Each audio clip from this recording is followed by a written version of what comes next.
ఒకేసారి 300 మందికి జుట్టు ఊడిపోయిందా? And yes, it's true.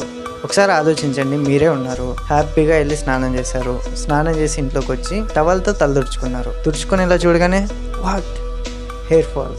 ఇలాంటిదే జరిగింది మహారాష్ట్రలోని బుల్దానా అనే ఒక డిస్ట్రిక్ట్లో. అక్కడ ఏం జరిగిందంటే దాదాపు 300కు పైగా, అంటే కొంచెం అటు ఇటు, సో అంతమంది జనాలకి జుట్టు రావడం స్టార్ట్ అయింది. ఆడ మగ అన్న తేడా లేదు, ప్రతి ఒక్కరికి జుట్టు రావడం స్టార్ట్ అయింది. ఎంతలా అంటే కొంతమందికి అయితే బట్టతలు వచ్చింది, ఇంకా వాళ్ళకి పెళ్లి కూడా కాలేదు. అండ్ లేడీస్కి కూడా హెయిర్ ఫాల్ అవ్వడం స్టార్ట్ అయింది. ఒక ముస్లాం అయితే తన ఊడిపోయిన హెయిర్ ని తీసుకొని ఒక కవర్ లో పెట్టుకోవడం కూడా స్టార్ట్ చేసింది. దాదాపు ఒక నెల వరకు అక్కడ హెయిర్ ఫాల్ ఎందుకు అవుతుందో కూడా అక్కడ జనాలకి అర్థం కాలేదు. చాలా మంది సైంటిస్టులు, డాక్టర్స్ వచ్చి టెస్ట్ చేశారు. అక్కడ అంతా బాగానే ఉంది, అక్కడ వాటర్ అంతా బాగానే ఉంది, బట్ రీజన్ ఏంటో అర్థం కాలేదు. సో దానికోసం ICMR, Indian council of medical research, direct గా రంగంలోకి దిగింది. ఎవరికైతే హెయిర్ ఫాల్ అవుతుందో వాళ్ళ యొక్క బ్లడ్ శాంపిల్స్ అలాగే యూరిన్ ని తీసుకొని టెస్ట్ చేసింది. వాటి టెస్ట్ రిపోర్ట్స్ రీసెంట్ గానే వచ్చాయి. అందులో ఏం తెలియదంటే సెలీనియం కంటెంట్ వాళ్ళ బాడీలో ఎక్కువగా ఉండడం వల్ల, అంటే మామూలుగా మన బాడీలో ఉండాల్సిన సెలీనియం కంటే 90% వాళ్ళలో ఎక్కువ ఉందంట.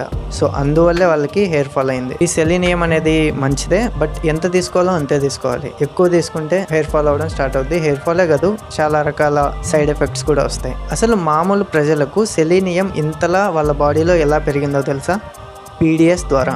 PDS అంటే పబ్లిక్ డిస్ట్రిబ్యూషన్ సిస్టమ్. ఇంకో మాటలో చెప్పాలంటే రేషన్ షాప్. వీళ్ళు ఏం చేశారంటే నార్త్ ఇండియా అంటే తెలిసిందే కదా, గోధుమలు, చపాతీలు, వీటినే వాళ్ళు ఎక్కువ తింటారు. సో ప్రతి నెల లాగానే వాళ్ళు కూడా ఆ నెల రేషన్ షాప్ లో గోధుమలు తీసుకున్నారు, చపాతీలు తీసుకొని తిన్నారు. బట్ ఆ గోధుమల్లో సెలీనియం ఎక్కువగా ఉంది. ఎందుకంటే ఆ గోధుమలు పంజాబ్, హర్యానాలో పండించారు. సో అక్కడ ఆ నేలలో ఏంటంటే సెలీనియం కంటెంట్ ఎక్కువగా ఉంది. సో ఆ సెలీనియం భూమిలోంచి మొక్కల్లోకి, మొక్కల్లోంచి వాళ్ళు తినే ఫుడ్ లోకి, వాళ్ళు తినే ఫుడ్ లో నుంచి వాళ్ళలోకి వచ్చింది. సో అందువల్ల వాళ్ళకి హెయిర్ ఫాల్ అవ్వడం స్టార్ట్ అయింది.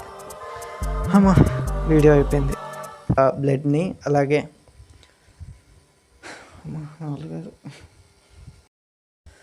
సో కొంతమంది డాక్టర్స్ వచ్చారు. సో కొన్ని రీసెర్చ్లు చేశారు, బట్ రిపోర్ట్స్లో అయితే నార్మల్గానే ఉంది.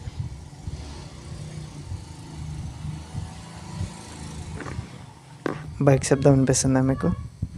నాకు వినిపిస్తుంది.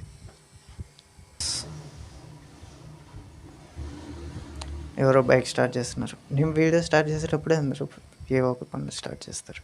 బ్లడ్ టెస్ట్ని నో కమాన్ కొంచెం ప్రాక్టీస్ చేయాలి.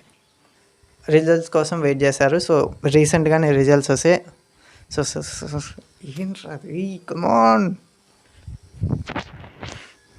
ఫ్యాక్ట్స్ చెప్పడంలో కష్టమైంది ఏంటంటే మర్చిపోతాం, అన్నీ మర్చిపోతూనే ఉంటాం.